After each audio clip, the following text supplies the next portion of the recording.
Hey, book lovers, and welcome back to the channel. Welcome back to the One More Book podcast. If you're listening to this on my podcast, hi. This is also on YouTube, so you can rush to YouTube and watch this as a video podcast. It's been a long time, but I'm back. It's March, but I'm back with my February wrap up video. So today I'm wrapping up my February reads. February was a month full of great stories, exciting new adventures, travels, and of course, some valuable lessons that I learned along the way. So I just want to share the books that I read. And whether you've already read these or you're looking for some recommendations, I've got a lot to talk about. So let's just dive in. But first of all, don't forget to subscribe to the channel if you're new. If you're a returning watcher or listener, hi and thank you so much. Please like, comment, share, and tell me about your February reads or which book you've read recently that really touched you or resonated with you. So these are the books that I read in February. I read a total of 5 books, and I'm actually amazed at myself because it was a busy month, but still I managed to read 5 books. So yeah, for me, one of the books was a library borrow. So I tried to also borrow books from my local library. So I had to bring it back. So I don't have it physically, but I have 4 of these. So let's just start with the first book. So the first book that I read, it's not, I didn't read these chronologically. It's just the way I have them set up. So the first book that I read is The Marriage Class by Adesua Oman Nwokedi. And this book was a book club pick for one of the book clubs that I am in. And it is a very thought-provoking exploration of relationships, commitments, and the intricacies of marriage. As it says, it follows a group of 10 couples, so 20 people, as they are going for a marriage class. Usually marriage classes are like a class where like a session of classes where people who are interested in getting married, or like some churches also encourage people to attend these marriage classes before you get married. And this book delves into both like the emotional and the practical aspects of building a successful partnership by offering insights into like the different challenges and rewards that might come up with marriage. And she uses storytelling lessons and just the different reflections that these 20 characters have to like give us an idea of how these couples or these individuals are going to navigate their journey together. So the story, it centers around a couple, and the female character is called Abby, and she's engaged to Raymond. So as she's looking forward to getting married, something comes up. She runs into an ex, and old feelings and the old flame is just rising, and she's having second thoughts about the marriage. And Adesua's writing is engaging and I would say accessible because she uses like normal settings that we know about. She offers us like an honest and a relatable perspective into like modern relationships, because she talks about the pressure, especially on women, to get married. It's a book set in Nigeria, so the narrative delves into a lot of the cultural aspects that go on in Nigeria. family pressures, of course, cultural expectations, the societal norms that often shapes an individual's views on marriage. And she uses these different characters. I felt like some of the stories were not like some of the couples didn't really have a strong story, so I was overwhelmed by the characters. There were just a bit too many characters than I could handle. I wish she had limited it to maybe 2 or 3 couples. Actually, two would have been more than enough to bring across the importance of marriage classes. For some readers, I've seen their reviews. There are people who've loved this book. But for me, I felt like it was too much. I don't know. It may appeal to readers who like enjoy like a more like thoughtful, meditative narrative on relationships, and who are not like who don't mind reading so many characters and following so many different storylines. But for me, it was just a bit too much. But I liked the topic that she brought about, because it makes you really think more. Like, it gives you an insightful look into love, commitment, and the nuanced sense of marriage. And she also combines like storytelling with practical wisdom, by offering like valuable lessons for anyone who is looking like to understand the emotional and practical aspects of a long-term relationship. So I don't know. I give this a 3 because I liked it a bit, but also because I was a bit overwhelmed by the number of characters. And also something else, I didn't really like the couple who were like giving this class. They really didn't have like expertise. I don't know. I don't see people who have been married for a long time as experts into about marriage. I would rather prefer like a professional, like a real therapist, and one-on-one classes instead of like these group settings, because there were also some couples who were like embarrassed to talk about what they were going through. Well, I don't know. I don't know. It just wasn't for me. Yeah, it wasn't for me. So the next book that I read is A Mouthful of Salt by Rim Gafar.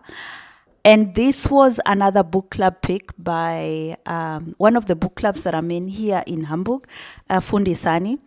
And we got to talk about the book. I loved this book. Rim Gafar is a Sudanese author, but she's based in Canada. And I am happy to have read a book by a Sudanese author, because it's not, I don't know, it's not like I would reach out into my bookshelf or to buy or to read a book by a Sudanese author, or it's a big book that I could have just picked up at a bookstore. So because somehow people just read the same books over and over, the similar books over and over. So it's good to like get out of like your comfort zone. So A Mouthful of Salt is a very, very reflective novel that weaves themes of family, identity, and self-discovery against the backdrop of Sudanese culture. Set in the post-colonial Sudan, it explores themes of, culture, tradition, and a bit of religion, a bit of superstition, and it is also based, like, one of the theme that runs through it literally is the Nile River. So the Nile River, it's set in a small village that is situated just next to the Nile River. So this village uses the Nile River for irrigation, for water. It's like a source of a lot for them. It gives them a lot, but it also takes away a lot from them, because it's in the river. Lots of people, especially children, drown in the river. So it gives, but it also takes. So a boy, the story starts where a boy has just drowned in the Nile River, and the village comes together to try and retrieve the body, because they don't know where it is exactly. So the parents are waiting for the news about it. And then suddenly a series of events starts happening. All the livestock in the village suddenly fall sick and die. And there are like four women who we follow throughout the story. So there's a young girl who is trying to break free of the way of life that she's been born to. She would like to pursue further studies, but she's also engaged to marry a cousin.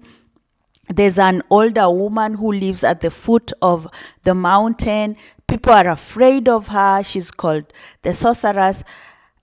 There's another family who is grieving. So it's just a combination of these four different women and their lives.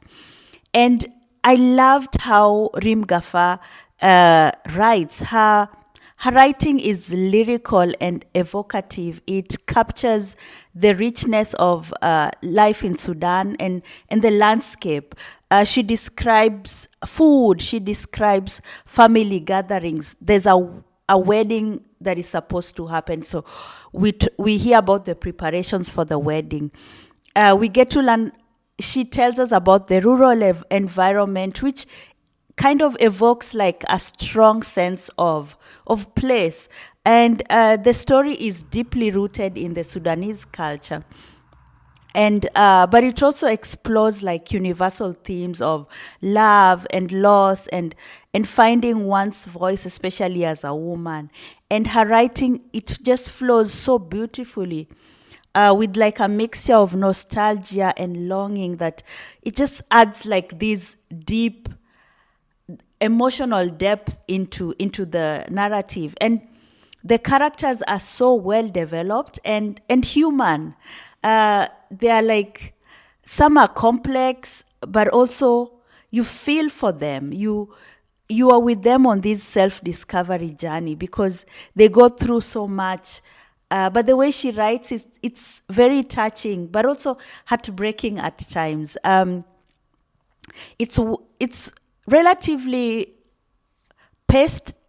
It has a steady pace, so I can't say it's slow or it's fast. It's very steady. Uh, um, so it's an easy read, but it's also a book that you will read and put down and pick up again, because you're thinking about what is going to happen next. I feel like it also requires some time, like a quieter, more reflective story, because it deals with a lot, family and personal growth. So you also need to give it time to understand it. I just loved how she wrote about the culture, the weight of family history, patriarchy, trying to find yourself, coming of age of this young girl. It's a debut book, which is very rich and emotional. And I think it will resonate very much with readers who are interested in stories about like the intersection of tradition and modernity, and just the deep bonds that shape our lives. Yeah, I loved, just as always, going deep into a young woman's thought as she's like trying to navigate the expectations of like her family, her mother, her relationship with her father, her own desires for independence, and personal growth, where like being a wife and a mother comes in. It's I just loved how she managed to weave all this into this story. And of course, the Nile River.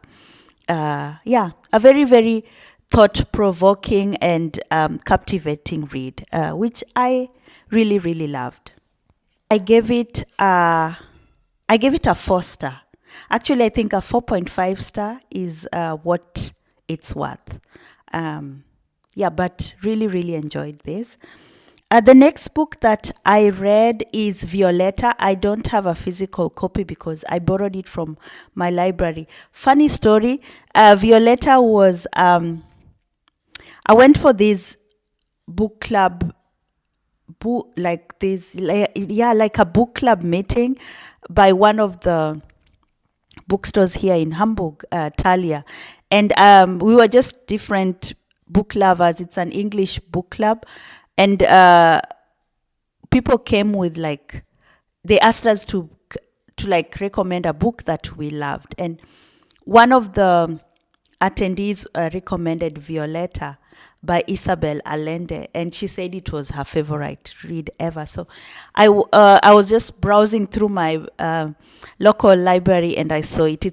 I got it in German. They didn't have an English version, so I took it and I read it and absolutely loved it. It's a very compelling and deeply emotional novel that explores the life of Violetta del Valle, against like a backdrop of very significant historical events in the 20th century Latin America.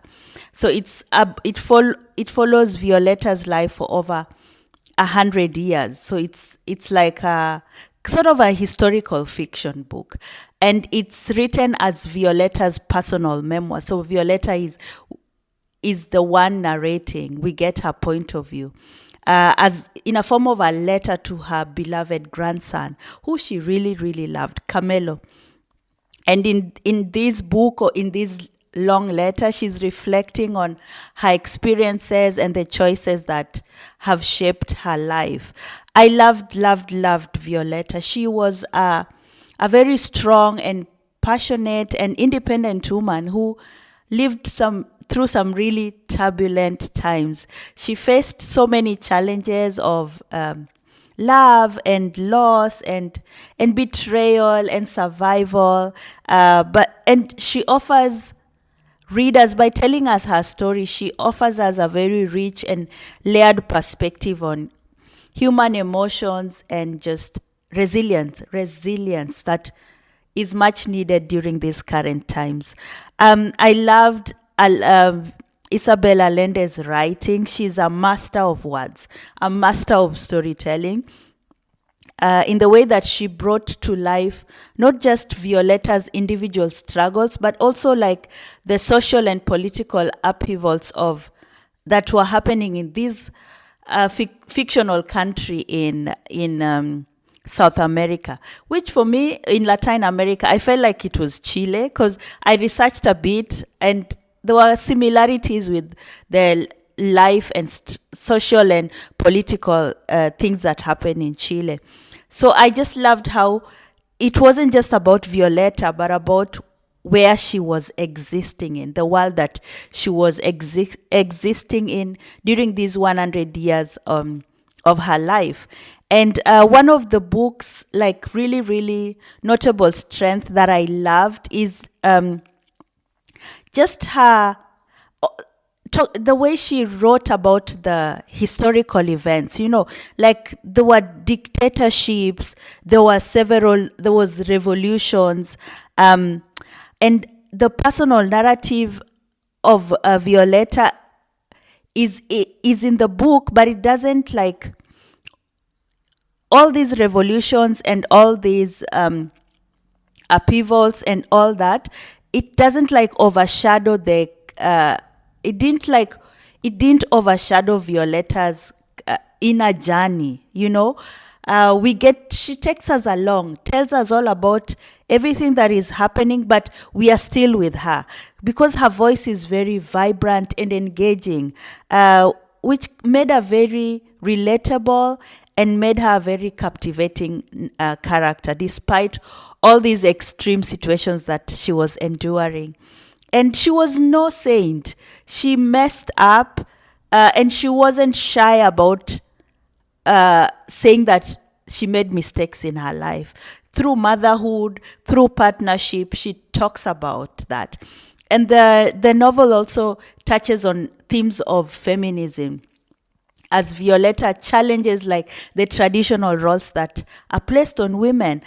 She carves her own path, even when society is trying to like dictate her life.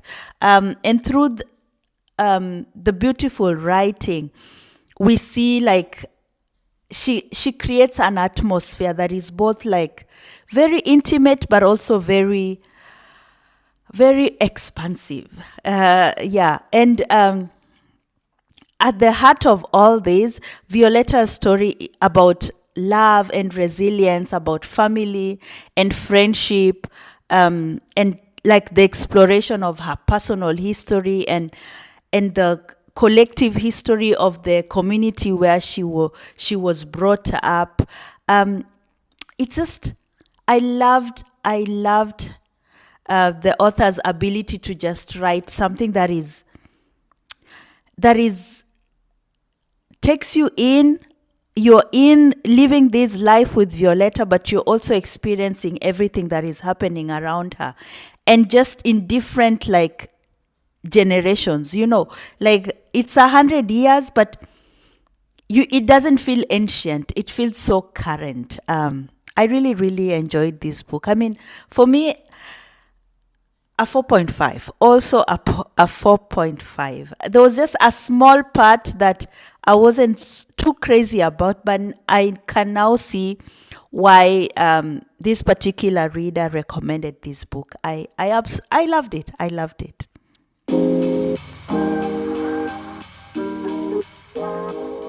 The next book that I read, this was my pick for Valentine's Day. February is the month of love. Is always the month of love, and I didn't want a typical romance. So I remembered that I had this book, Changes by Ama Ataido, and it's written here a love story. So I said, okay, this will be my pick for Valentine's Day.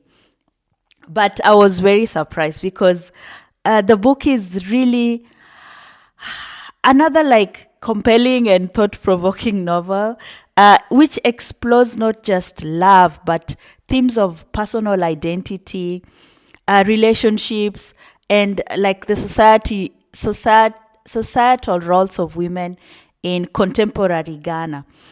We follow the story of Essie. She's the main character, and the story just, we see her navigating the complex intersection of modernity and tradition and the pressures placed on a woman in a patriarchal society. I remember this book was recommended to me by someone on TikTok when I was doing like, you remember I did a series here on YouTube about how African authors are writing about or wrote about patriarchy. And this was one of the books that someone recommended to me. So I was really happy to pick it up. Essie is a very successful and educated woman, but she finds herself in a emotionally distanced marriage to her husband, Oko, who is a man who like expects her to fulfill like her traditional roles of being a wife and a mother, and also being a career woman. But there's like an underlying tension inside the marriage, because Essie desires independence and just the traditional expectations of women, of a woman's role in marriages. They lead her to like make a bold decision. She just decides, this is not it. I want more. So she leaves the marriage and enters into a second marriage. She starts this journey to try and understand herself and understand what is sacrifice. The book delves into the psychological and emotional consequences of Essie's choice, because this is not something that happens every day. And through Essie, we see the struggles that women face when they're trying to balance like personal aspirations with culture and familial expectations. We see Essie's journey as she moves through life during these. It's also was it post-colonial or pre-colonial? I think it was post-colonial Ghana, and the societal shifts that were happening at this time, as the country was transitioning from a colonial past to a post-colonial future. And I loved Essie's friendship. She has a friend who she's really close to, who has different beliefs but is there for her.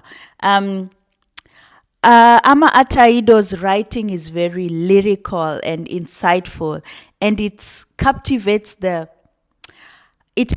the intricacies of like personal dilemma with depth and nuance, and using the different characters we see. She brings into focus like the female experience, be it Essie, be it her best friend, be it the first wife of Essie's new husband. She uses these characters in critiquing both like the traditional patriarchal system and the evolving role of women in modern Africa. And I think that the themes in changes are universal.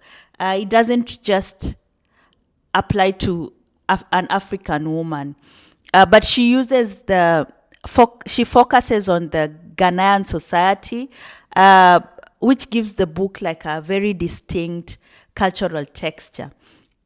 And the portrayal of of the complex relationships between women, men, and the expectations of the society, it invites readers to really reflect on their own cultural conflicts, and also offers them like a critique of the limitations that are placed on women everywhere. Overall, the book I loved it because it's a powerful exploration of like the internal and external conflicts that women face. And it's just, it's a rich and emotionally complex narrative, which resonated very, very much with me as a reader who is interested in feminist literature, African literature, and just the global conversation surrounding gender roles, identity, and patriarchy. I absolutely love this book. I gave it a 5-star, a 5-star. So this was my 5-star read for February. One of them, I have two. So this was one of my 5-star reads in February.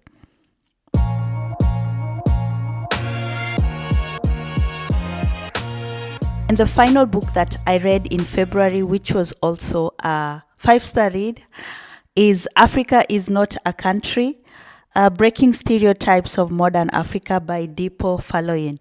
I have had this book for ages. I remember buying it a couple of years ago at, I think at one of those bookstores at the train stations. So when you're just going on a trip and then you need a book. Back then I wasn't such an avid reader, but I remember just always wanting to have a book with me. And I picked this up and I've had it for years. So I finally read it. And I'm just like, why didn't I read it before? It's a really, really important book. And it's a very eye-opening and engaging like exploration of the African continent. And I love it because it challenges the simplistic and often stereotypical views that many people hold about Africa as this single homogeneous entity.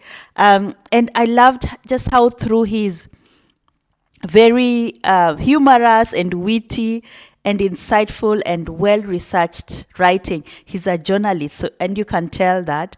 Dipo Faloyin dismantles this myth that people have that Africa can be reduced to just one one country or a uniform experience. Like if you've been to one African country, then you know everything about Africa.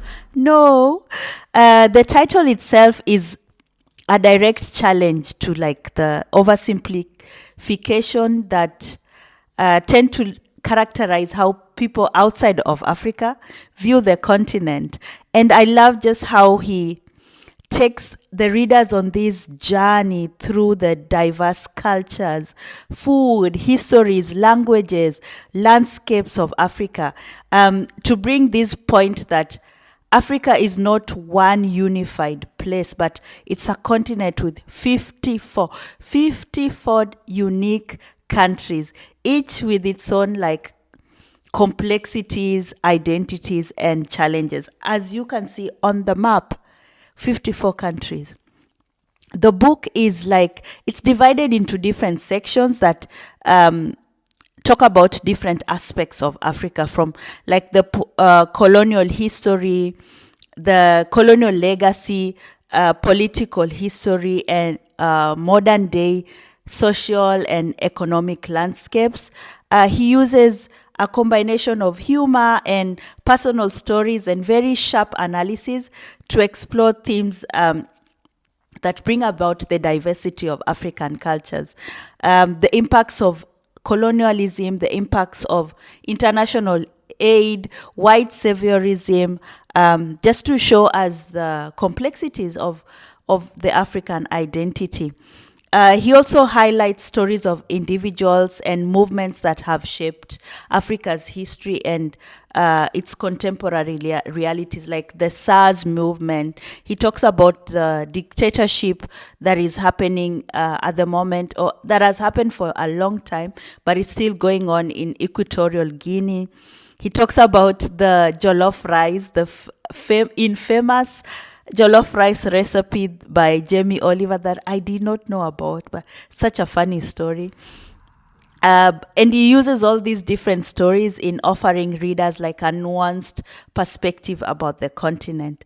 One of the most compelling aspects of the book is his focus on debunking common misconceptions. For example, he addresses the stereotypical image of Africa as this place of constant poverty, war, instability. Of course, we know that happens. We all know that is there. But we acknowledge that Africa faces its share of challenges. But he also emphasizes that the continent cannot be defined by these issues alone.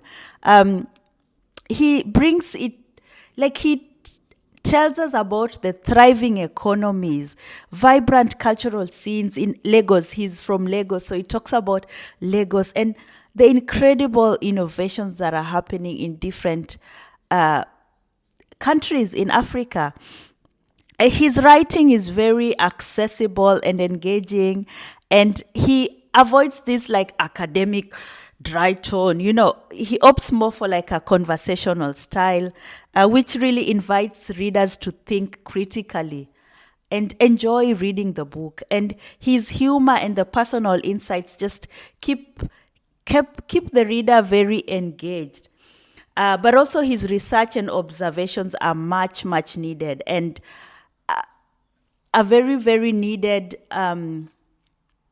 corrective.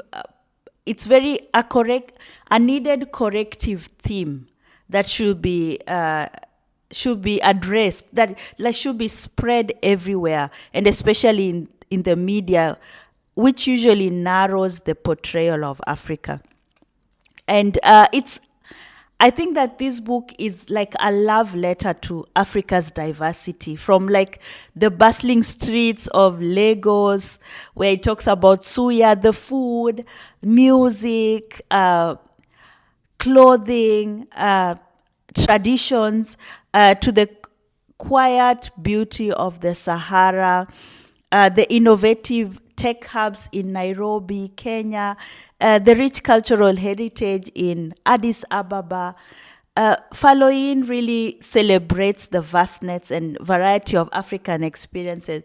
He even reminds us about the stolen artifacts that are now being shown in the different museums all over the world, and which Africans have no access to. Overall, this book I would highly, highly recommend it. Everyone needs to read it, even people who were born in Africa like me, because I learned so much. If you want to just equip yourself with a bit of knowledge, and understand Africa beyond the cliches. It's thoughtful, it's educational, it's enjoyable, and it forces like the reader to like reconsider, what do you really think, or what do you really know about the continent? Whether you are familiar with the continent like me, or you're just beginning to explore its complexities, the beauty in differences. The book offers like this fresh and very nuanced perspective that is much, much needed. I enjoyed this book. Really, really loved it. And I love that at the back of the book, he also gave like different his sources, so you can just, if there's a theme that you liked, you can go back and try and find a book or a newspaper article, or because he also talks about different books. He talks about how to write about Africa. That's another book that I want to read. I have, but I haven't read, by Binyavanga Wainaina, about just the portrayal of Africa and the way stories on Africa are written. So I love this book. I really, really, it's one of my favorite reads already for 2025. So those were the books that I read in February. We already almost, at the end of March, and I can't wait to share what I have read in March. I've had some really good reads in March already, but that was my February, and it was a month full of engaging stories, and I feel so good because I'm starting to read books that are already on. It's so I'm not just buying new books all the time. It feels good to pull out something that I've already owned from my collection.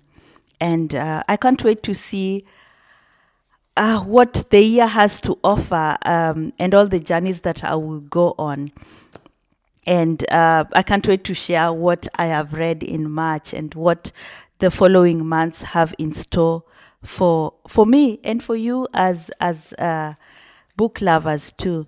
That's it for these months, February's reading wrap up. Which books did you read in February? Any new favorites? Let me know in the comments, or send me an email, or on everywhere. I am everywhere. Just type in One More Book Podcast. You can always find me. I'd love to hear your thoughts. And don't forget to follow and like and subscribe and hit the bell notification so you don't miss a video. If you're listening to this as a podcast, thank you so much. Don't forget to subscribe and share, and see you on the next video. Until then, happy reading, keep reading. Let's escape the reality, but also let's learn about the different cultures. Let's learn, let's enjoy, let's just read. Thank you so much, and bye.